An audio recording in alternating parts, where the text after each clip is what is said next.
stress and adaptation. So essentially any situation, and I'm sure you can think of some that you've been in, that upsets the homeostasis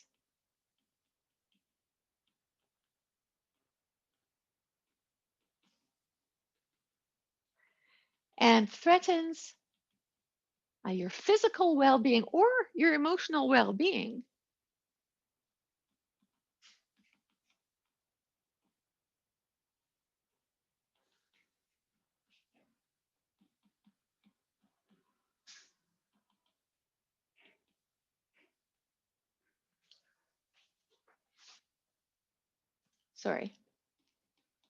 causes stress.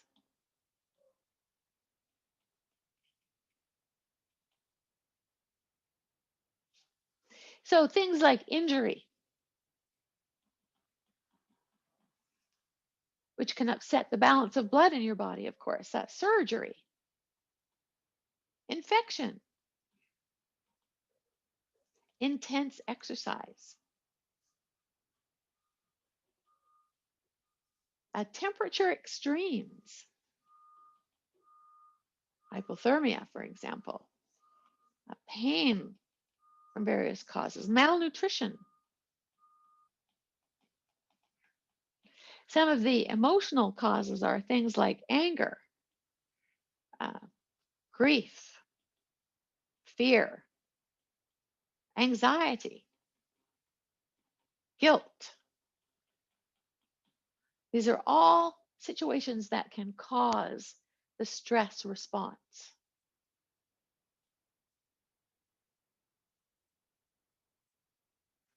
So the way the body responds to stress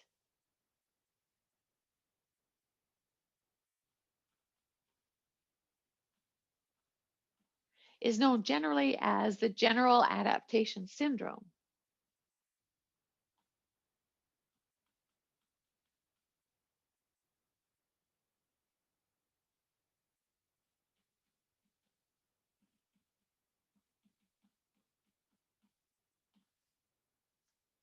And it occurs in three stages: the alarm reaction, the stage of resistance, and a stage of exhaustion. That is the stage that you don't want to get to. You need to take care of stress. So what is the alarm reaction? That's your initial reaction, your fight or flight response.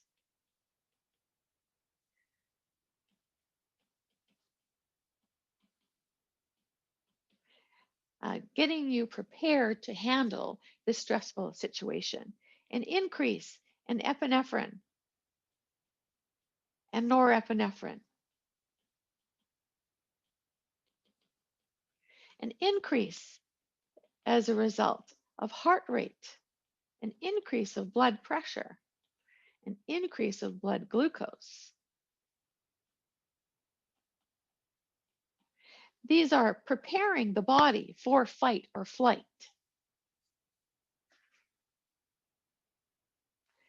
Sodium and water retention.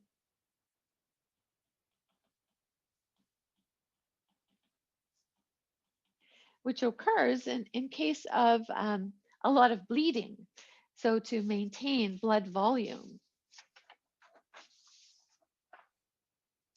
So after a few hours, glycogen reserves are generally used up.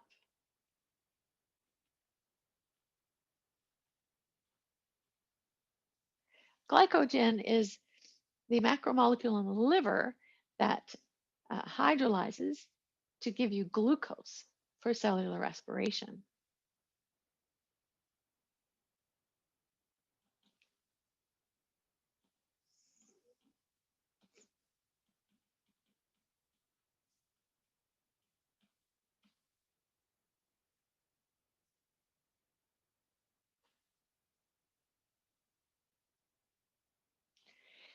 In which case, where would the body get molecules for energy?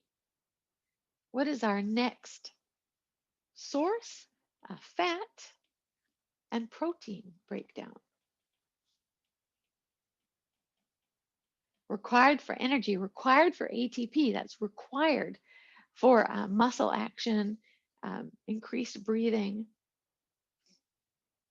Often there is a depressed immune function.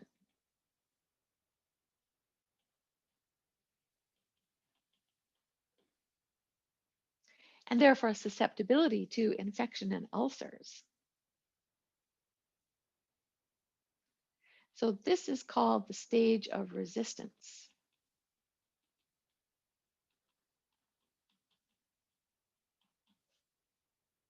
The stage of resistance. After fat reserves are gone, we reach the stage of exhaustion.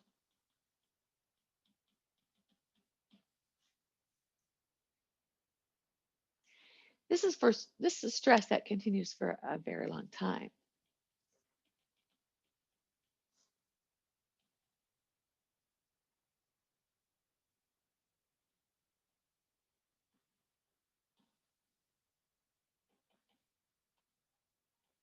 Until fat reserves are gone or no longer accessible.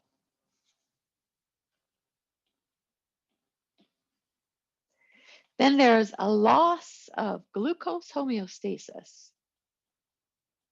The system that we have for homeostasis breaks down.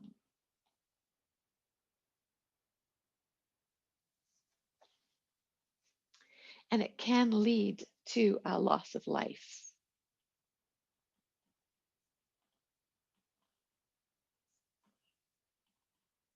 With excessive blood loss or with infection or buildup of toxins.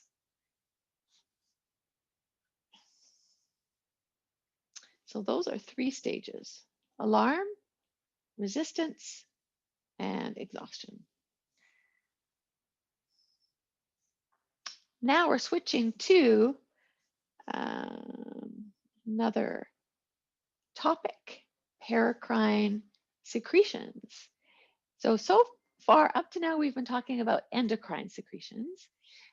Generally, we talk about those in the context of hormones being distributed in the blood to target cells in the body. Usually the target cell, regardless, is quite far away. The heart might produce hormones, the skin, but the target is not near the producer of that hormone. With paracrine secretions, however, they're messengers. They diffuse very short distances and stimulate nearby cells. But they're not like neurotransmitters. They're not produced in neurons. They're not like hormones because they're not transported in the blood. So some examples are histamine. So mast cells that are in connective tissue, they cause dilation or relaxation of blood vessels. Sorry, they cause relaxation of blood vessels, of the smooth muscle of blood vessels. So they cause dilation. Yeah. So the long way around, histamine causes dilation, inflammation. A nitric oxide from the endothelium causes vasodilation as well. A somatostatin comes from gamma cells, and they inhibit secretion of alpha beta cells in the pancreas, where insulin and glucagon are formed. And catecholamines can diffuse from the adrenal medulla directly to the cortex.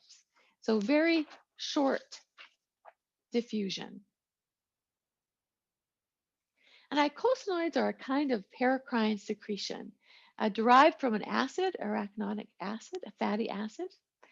And this hormone is, or the acid rather, is converted into eicosanoids. So let's see, what do we want to say about eicosanoids?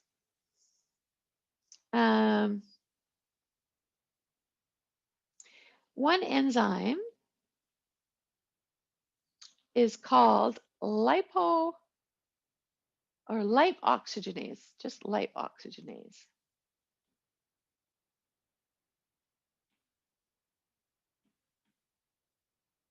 And it converts the acid, arachidonic acid,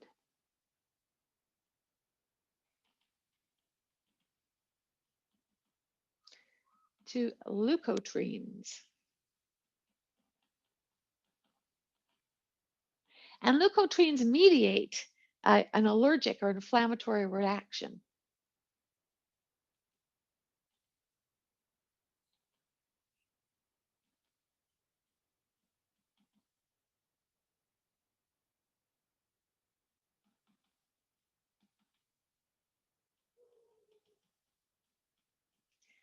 So they modify them. The other hormone is called cyclooxygenase.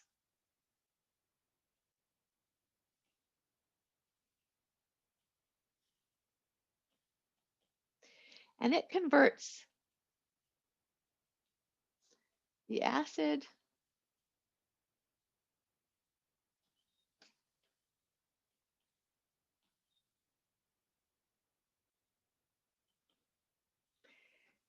to three things: prostacyclin,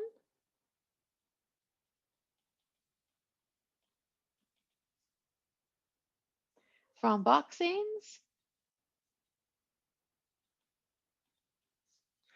and prostaglandins. Prostaglandins, which are quite diverse,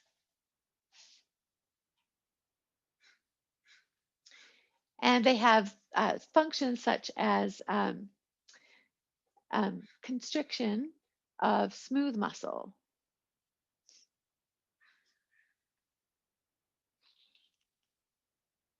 Yeah, a paracrine secretion. So I'm not going to go over the synthesis of it. It's complex, it's interesting, but it's not something that you need to memorize. And the next section that we're going to discuss are endocrine disorders, but we're not going to do that by a lecture. So let me